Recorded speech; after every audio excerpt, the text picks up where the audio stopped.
YouTube, another video on stable diffusion using Diffuse.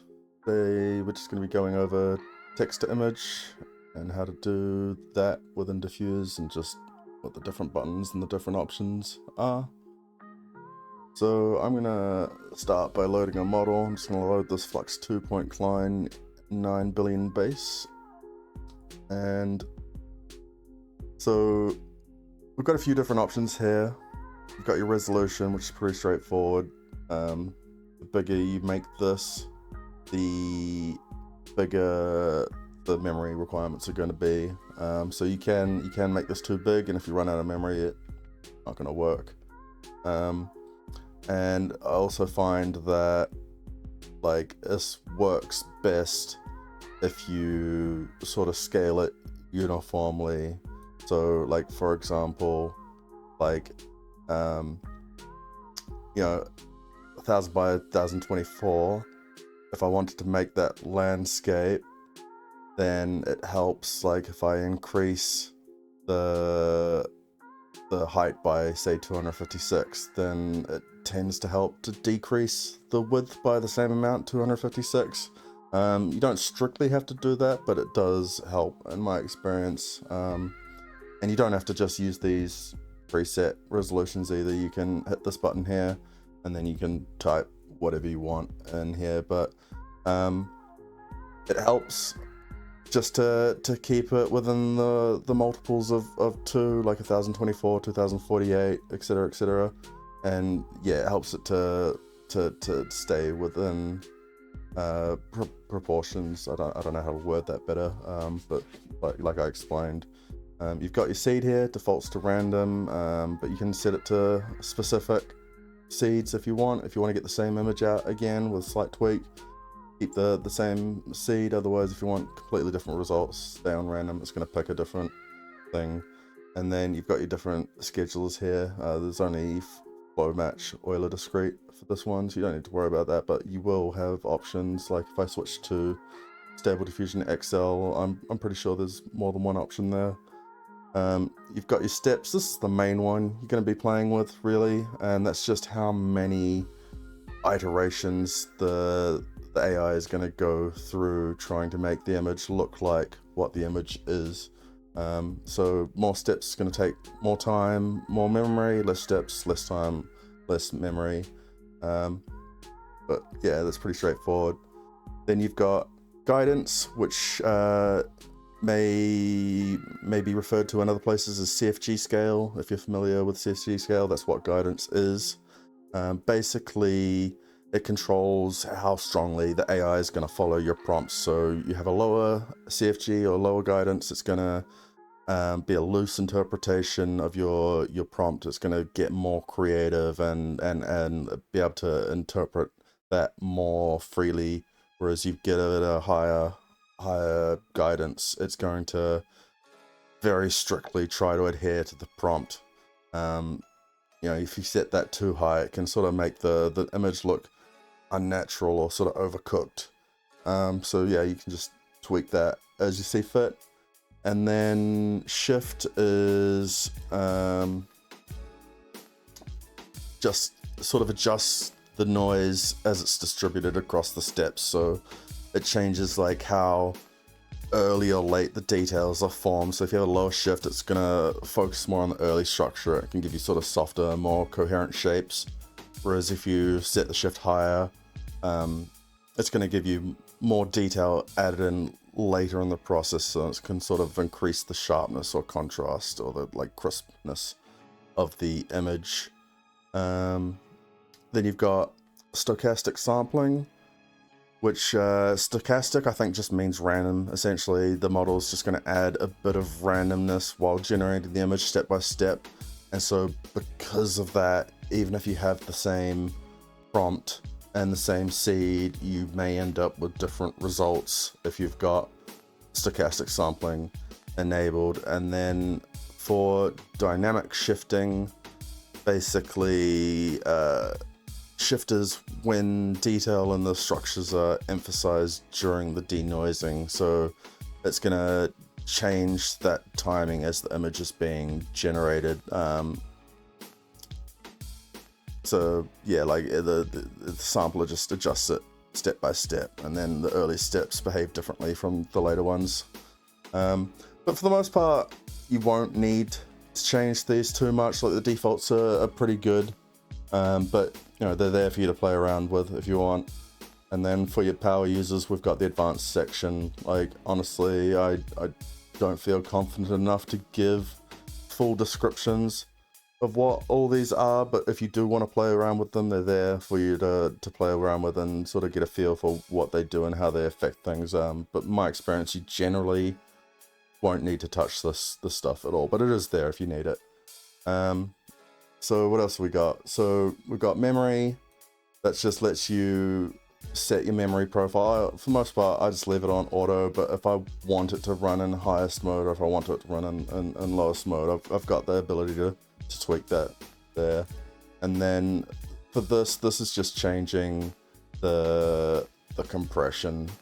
So higher compression, less loss, but much more VRAM usage, whereas lower compression uses less VRAM but slightly lossy in the results. But that's, you know, you can play around with that and determine where you want that to sit. And then if you want to apply a LoRa or upscale, you've just got these checkboxes. There are no LoRas at the moment in the model library for Flux 9B. But if I changed this to one of the others, like I think either ZImage Turbo or Quen has some LoRa options. Let's have a look. Yeah, so yeah, just hit your checkpoint for your LoRa, and then if you want to apply a LoRa, you can, and if you want to apply multiple LoRas, you can just by adding this plus button here, or removing them with the X button. It's pretty straightforward. And then same thing with upscale. If you want to upscale it, and then choose which upscale model you want to use. All pretty straightforward. So, having said all that, I guess we'll just generate an image as an example. So you've got your prompt and your negative prompt. Your prompt is what you want it to look like, and your negative prompt is what you don't want it to look like. So like if you don't want it to have certain like if you're getting a bunch of results which have some kind of characteristic that you don't like you could put blurry, you don't want it to be blurry, or you don't want it to be out of focus, or you don't want it to be cartoony, or just whatever you don't want it to look like, you put in this negative prompt. But I don't play with this too much. For the most part, I find you get the best results by just being super detailed, super explicit in what you want in your prompt. So let's just do an example. What do we got? We could do a muscular young lion standing in a nightclub. He has his head shaved around sides and back, and is wearing aviator sunglasses. He is wearing a black sleeveless hooded shirt and green headphones. His hair is fiery orange with green highlights. Bright, vibrant. Let's if I can spell vibrant. Colors, neon green and orange. And then sometimes it helps to put in things just like high definition, cinematic, high quality, DSLR, HD, etc.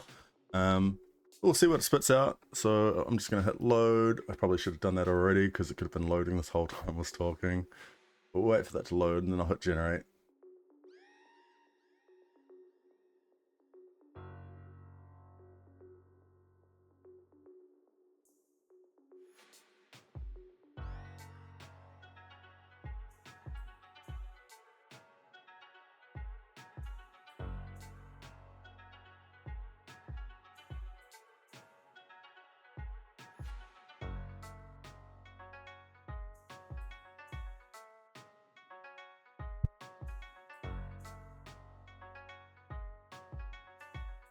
Alright, so that's loaded, and now I can hit generate.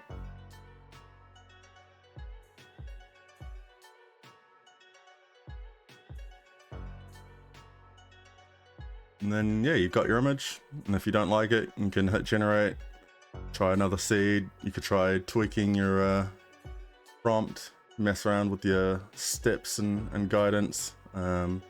So if I grab here, the seed, and throw that in there, so that'll generate the same image for a start.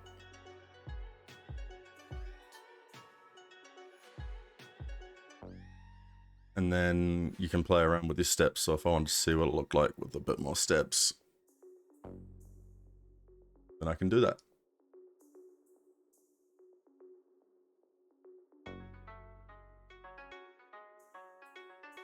And more steps has apparently made it look less like a lion. Yeah, less like a lion. Yeah, made him look more like a person. But yeah, it's just a matter of fine-tuning your prompt, fine-tuning your details. Some models are better at things than others. The old models, for the most part, are gonna not give as good a results.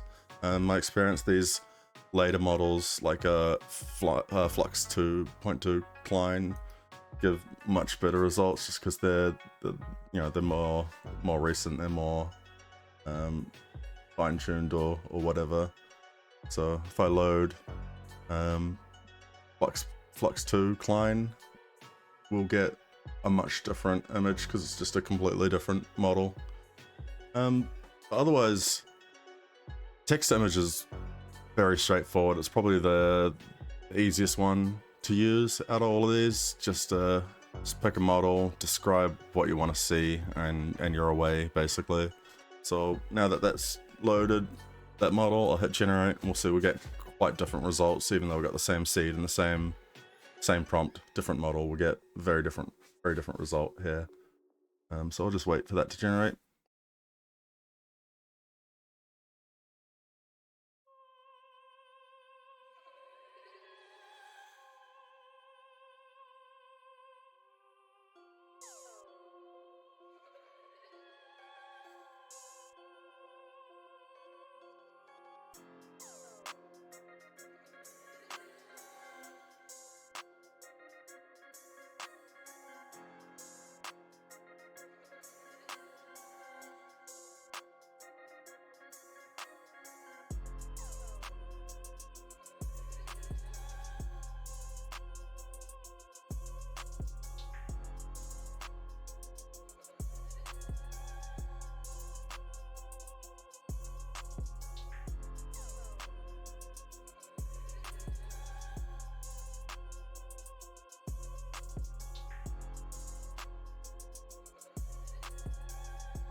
Cool, so as you can see, different models, quite different results.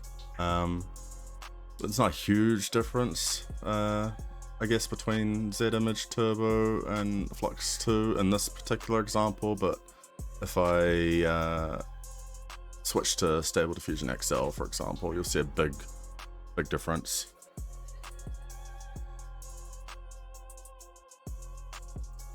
And then the further you go back with the models, the bigger that difference will be. Like go to Stable Diffusion 1.5, you'll see just huge differences in quality. So yeah, they tend to improve over the time. That's what you'd expect, really. So if I hit generate, just gonna run through those 30 steps, and it's a drastically different image. But yeah, that's pretty much it. It's text to image. It's very straightforward, very easy to use, very fun to play around with. So yeah, oh, and yeah, you can drag this along. I don't know why I was clicking this button before. That was not a very effective way of doing it. You got this preview slider here. But that's text image, pretty straightforward. So hopefully that helps, and I'll see you in another video when I come back to cover each of these different features. So yeah, I'll catch you in the next one. Sure.